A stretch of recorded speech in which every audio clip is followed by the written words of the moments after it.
Hey, what's up, everyone? Dragon back again, here to tell you that you should be watching Mothra.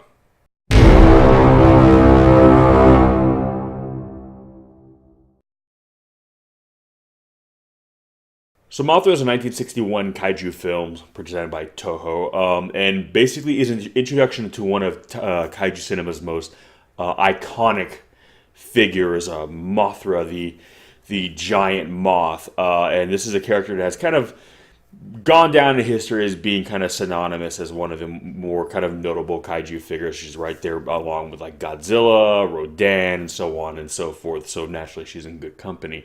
And this is also the introduction of really the notion of a benevolent kaiju.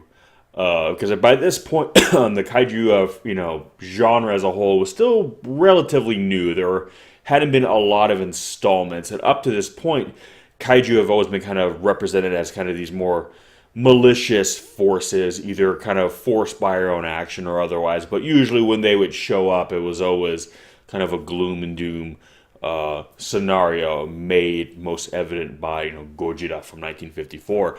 But this is kind of the first film where we have a kaiju who really does what she does because she is herself pushed to it. Where the situation involving citywide destruction with Mothra could have been avoided had it not been through the direct act of the hand of man, so to speak. And essentially, the story takes place where humanity discovers this island, Infant Island, which is home to kind of this, I want to say, primitive group of these tribal people.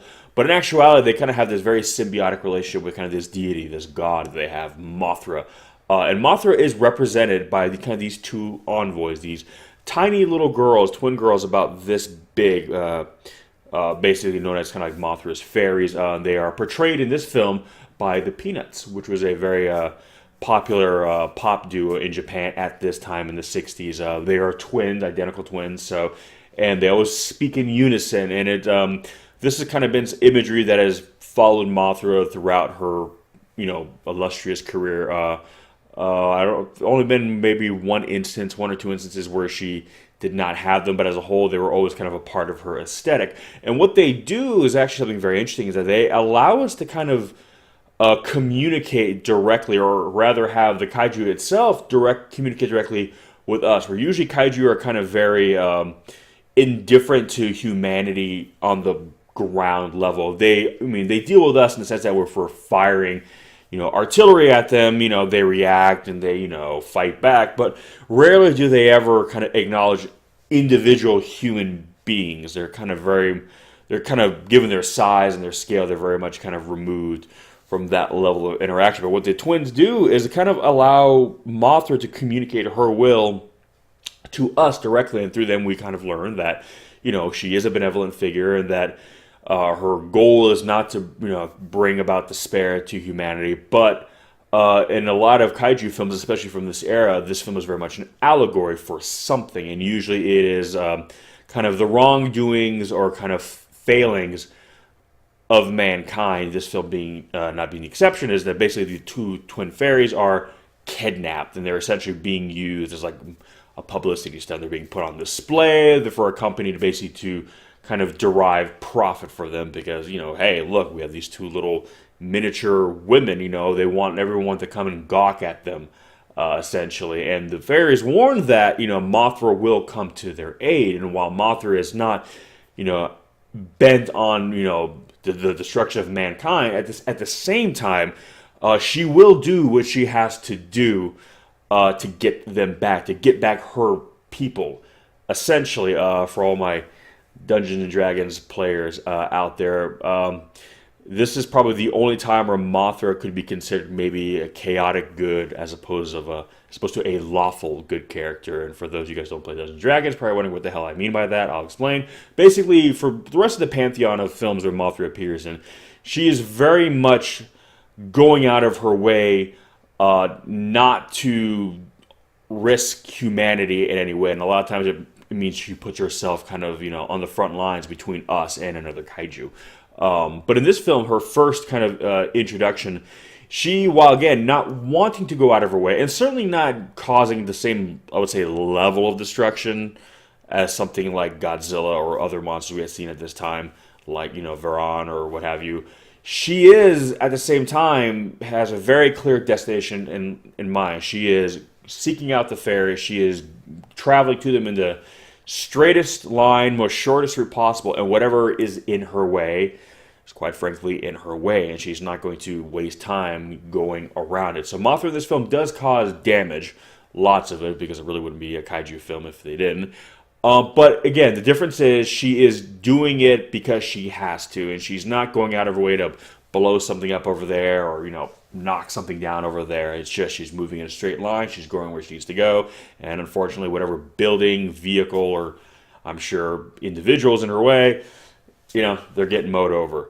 But again, this is a very different kind of film from Gojira that we've seen, where this is a being that represents, atomic fear. This is a being that represents, a nightmarish quality to mankind, that we created, a hellish weapon that produced a monster. Mothra is very much a part of the natural world, and she is depicted as such. She is an extension of both the beauty and the power of nature, and how we can gaze at something like, a tidal wave or a rainstorm or a flood or a tornado or a hurricane and marvel at kind of the raw power of it.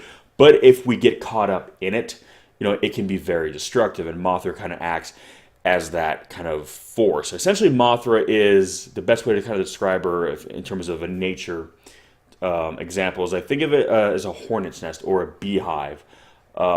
If you avoid it and go out of your way to stay away from it and ultimately just not mess with it in any capacity, you'll be fine. But if you go up to a beehive and just whack it with a stick, the bees are going to come out, you're going to get stung. They are not inherently evil.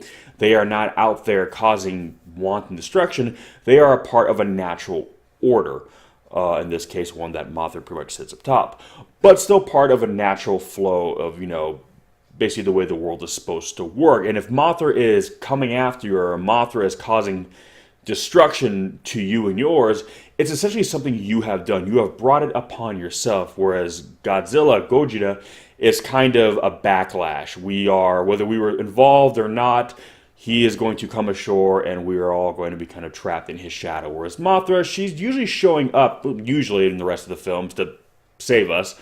But in this case, because we have done something wrong, we have provoked her unnecessarily, and we could have very easily avoided that. And it is basically kind of the greed of mankind to see something of the natural world, and rather than just admire it for the beauty of what it is, to try to take it and exploit it at its own expense for our own gain. And in a strange way, this film, despite being as old as it is perhaps more relevant now than ever. We live in an age where, unfortunately, there are people who sit at very high seats of power who basically seek to profit out off the natural world and all that makes it kind of what it is, and essentially at its own expense, destroying it in the process just to, make money, essentially. And while, I doubt very much there's going to be a giant insect that's going to come about as a result of it, Mothra represents essentially a force of nature that comes about as a result of that and essentially punish us for kind of our misuse of the natural world. We are all a part of this world. We all have a right to this world. But if there are going to be some of us who choose to live apart from it and try to control things that we have no business trying to control, and damaging it in the process, that there is going to be some kind of backlash. It's not going to go, unpunished in a roundabout way. Now, again, I don't think it's going to be a conscious force of nature that's going to do that, but for the purposes of, storytelling and narrative, effect, we have a giant monster. So much like how Godzilla was a metaphor for the bomb, Mothra is a metaphor for kind of nature. It's when you mess with nature, if Godzilla is a bastardization of nature, if a perversion of nature, Mothra is essentially nature reestablishing order amongst itself, doing what it has to do based on what it's been forced to do. So we can avoid Mothra's wrath, if really you can put it that way, but we have to understand what she represents, and we have to understand our place in the world, and it is not to sit atop of it, but to be a part of it. We are part of a much larger whole. And as long as we understand that and exist kind of, and again, it's going to sound maybe a little corny, so I apologize, but it's kind of harmoniously with the natural world, we know we're not going to have to worry about being humbled, essentially. And that's what Mothra is she is a humbling force to remind us that know your place, understand where you fit in the grand scheme of things, and never forget, and never try to abuse your position of power. Never try to take advantage of your station in life, because if you do, something more powerful than you will come along to put you back in your place. Essentially, moral of the story, there's always going to be someone bigger than you, stronger than you, that can push you harder than you can push it. And nature will always push back much harder than mankind ever will be. And that is Mothra in a nutshell. She is nature in all its glory. Sometimes it's beautiful, sometimes it's, spellbinding, other times it's violent, other times it's destructive. But as long as we have a healthy respect for the natural world that Mothra essentially embodies, we don't have anything to fear from her. So again, the biggest threat in this film, this story, the real monster, is not the giant moth or, the big caterpillar as we see her through the first half of the film, or the majority of the film. It is us. It is our own greed that brings this about. It is really what happens when mankind uncovers something as miraculous as Mothra and this culture on Infant Island and the two twin fairies. It is kind of our inclination to be greedy and to want to take that and kind of perverse it and use it for our own kind of gains. That is what we have to fear, not Mothra, because again, she's not looking to go across the world causing devastation. It is us who are going to do something that are going to force her to do what she has to do to get back what is rightfully hers. So that's basically the film in a nutshell. I know it might sound a bit convoluted at times, but ultimately it is a film that, again, I feel is more relevant today because we are at a point in history, I feel, where decisions are going to have to be made of what we're going to do and how we're going to continue on, using the natural world, for our own means, and understand that there are going to be risks with that. There are going to be consequences on us for doing that. So again, I don't think there's going to be a giant monster attacking. Could be wrong. Who knows?